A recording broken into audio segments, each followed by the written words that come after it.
So I've been driving the car around with the new spark plug wires on to get our baseline, and I think I got a leak in my heater core because the car isn't pulling coolant back in.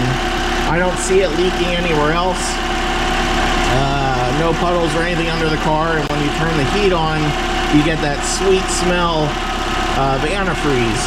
But anyways, I was poking around trying to figure out, find any leaks or anything like that. But I found a vacuum leak. And you can see that hose was rubbing up against this plastic piece. And of course you don't hear it all the time. You can just hear it a little bit now.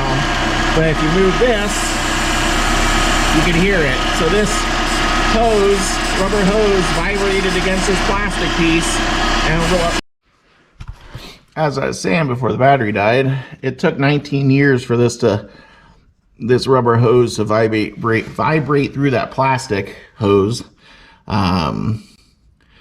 So yeah, hopefully an easy fix. I'm just gonna cut it and sleeve it. It's a weird size. It's less than 1/8 of an inch. It's like 3/32 outside diameter of that plastic stuff. Closest stuff I found was this small engine fuel line. I think it'll work. Like I said, I'm just gonna cut it right in the middle of where that it's worn through, and then sleeve this with this, push it in. So it should fix that vacuum leak. Now it looks like it's been like that for a while. I don't know if it's gonna skew our gas mileage results. But yeah, so when I check the gas mileage next time, it might be, well, we'll see how it affects it. Because that was unmetered air going into the motor, so it was probably running lean, but the computer is probably compensating for it a little bit. So, yeah, I don't know. We'll just have to see how it affects it. But there's an update for that. I guess I could do, oh, I want to loop together the rubber heater lines to verify that that's what's leaking, the heater core. I'm pretty sure that's what it is leaking, but I have to pull out almost the entire dash to get to it, so I just want to verify before I do that and find out it wasn't that, but I'm pretty sure it is. So loop that together, run it, make sure it's sucking coolant back in from the overflow tank, and then that should verify that that's the problem. So all right, we'll go from there. We'll do the test then, and then before I end this video, we'll replace the coil, because not much else was going on in this video, just spark plug wires, not that interesting. So we'll replace the coil and do another 0 to 60 and MPG test, and then that'll end this video. But so let me get to it. All right, so the vacuum line's repaired, so that vacuum leak's fixed. I got the heater hose looped together there. That's what the hoses that went into the heater core into the firewall there. I got that looped together. I just got to drop the battery back in, and then I'll take it for a ride and get it nice and hot, and then let it sit overnight and see the water line's just above the hot mark on the overflow bottle. I don't know if you can see it, but we'll take it for a ride and then let it sit overnight, and hopefully it should draw it back in as long as there's no air leaks, because that's what I think what was happening is there must be a pinhole or something. It's not a major leak in the heater core, but a pinhole. So when the car gets hot, it's pushing the coolant into the overflow bottle, but as it cools off, it's just sucking air back in, so it's not sucking the coolant back into the motor. So that's why it keeps filling up the overflow bottle. So we'll test that. I'm pretty sure that's what it is, and then we'll be replacing the heater core, and that's a pretty big job on this. You pretty much got to pull out the entire dash. I've seen videos where they cut holes in the firewall to pull it out, but I don't want to do that. We'll just do it the right way. Pull out the dash and replace it, because it's winter time right now and we really need the heat right now. But yeah, that's it for right now. Let me go drive it, get it hot, and hopefully that's what the problem is. But we'll find out. So I had the heater core bypassed, and it was still doing the same thing. It wasn't sucking coolant back in as the engine cooled off. So I don't think it's the heater core now, which is great because that's a really big job to do, to rip that out and take out the entire dash to get that. Yeah, so that's good. So I'm like, what else could it be? So the only other thing besides a head gasket, but it doesn't seem like it's a head gasket. There's no water in the oil, and you don't smell any coolant out the exhaust. So radiator cap, because there's no leaks. I can't find anything on the floor. I parked on a concrete slab overnight here, just to verify that there's nothing leaking underneath, but I'm pretty sure there's not. But so I had this radiator cap laying around. I threw that on, drove it again, got nice and hot, parked it. I topped the fluid off, and it sucked some fluid back in. So it didn't need to pull that much in because I topped the radiator off, or the the radiator. I topped the coolant system off, and when I pulled the cap off, I could see fluid coolant there again. It wasn't empty like it had been. So the only reason I think I was smelling coolant was because it was coming out the overflow, and then because I could smell coolant with the hood open, and when it was completely full, it was coming out the overflow. There's an overflow on your coolant overflow bottles. There's an overflow in the overflow bottle, and it was dripping down, and I could smell it. So I think the air, it was just getting pulled in through the vents, because I had it on, I didn't have the heater on recirculate. I had it on pulling in fresh air. So I think that's why I was getting a coolant smell through the heater vents inside the car. So hopefully that's all it was. But yeah, I just replaced that radiator cap a month ago. So a radiator cap lasted a month basically. So hopefully that's problems fixed now. I could hook the radiator or the heater core back up, so I have heat in the car, because it's kind of cold right now to be driving around without heat. So yeah, that's the update for that.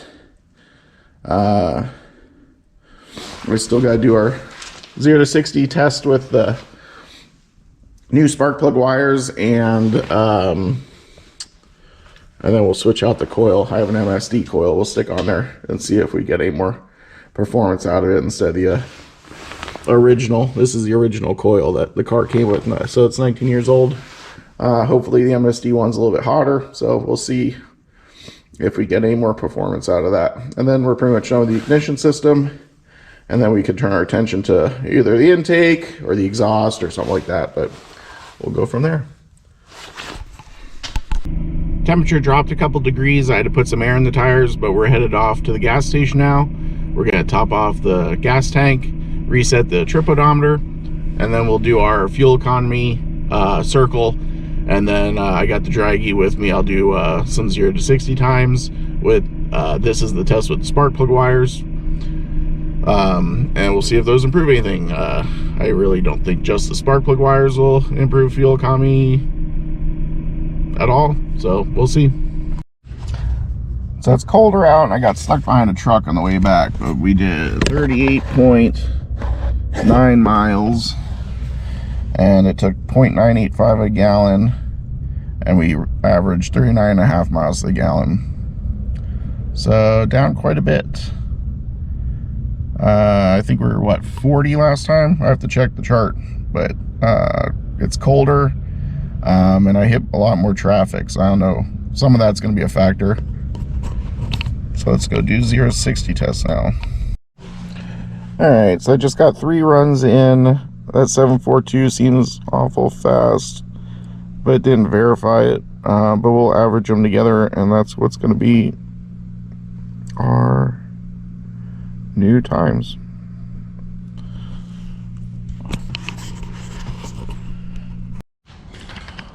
Well, I thought I had the neon figured out, but no, I didn't. Or I don't. Took the Neon for a long ride today, and came back, let it cool off, and the overflow bottle was full again. Pulled all the spark plugs. All of them look good. None of them look like they're getting washed down with coolant. Like I said, I didn't smell any out the exhaust. So I hooked the heater core back up, and we're gonna burp the system now and see what, I don't know, maybe it was an air pocket or something that's not working its way out, but I don't know. Not sure yet. So we'll burp the system, fill it, make sure it's all full of water, and the only thing to do is try it again. It's getting frustrating. Can't figure out why coolant isn't returning from the overflow bottle when it cools off. So, any ideas? Comment below. I can't figure. So far, I haven't figured it out.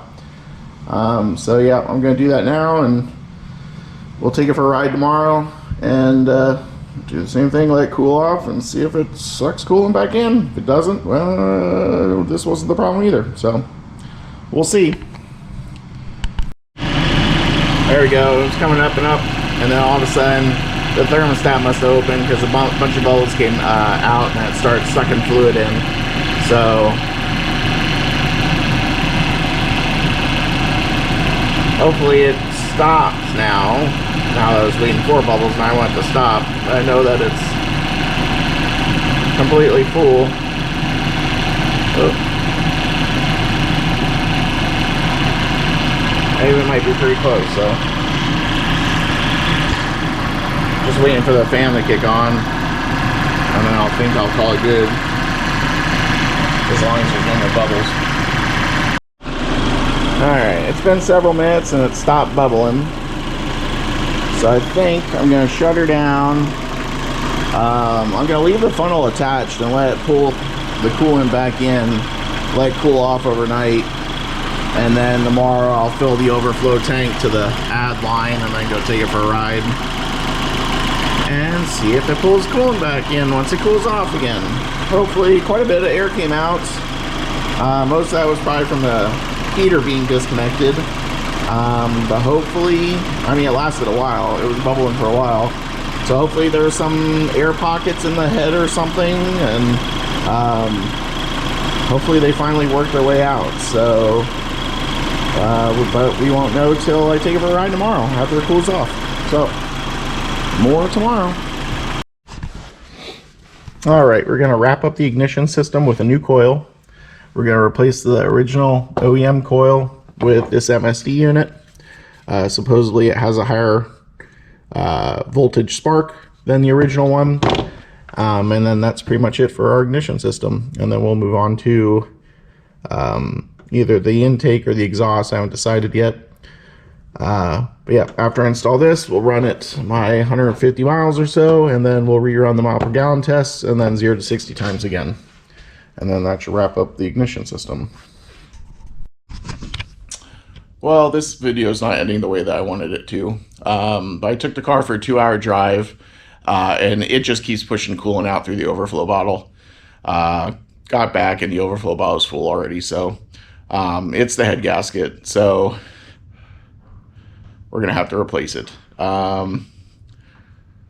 It shouldn't be that difficult. It's a 4-cylinder. The head's right on top. I just need to figure out how we're going to go about doing that. So that's going to be it for this episode. Next episode, we're just going to work on the SRT4 brake upgrade for the car until parts come in for the Neon to do the head gaskets. But stay tuned for that next episode. Thanks for watching, and please subscribe.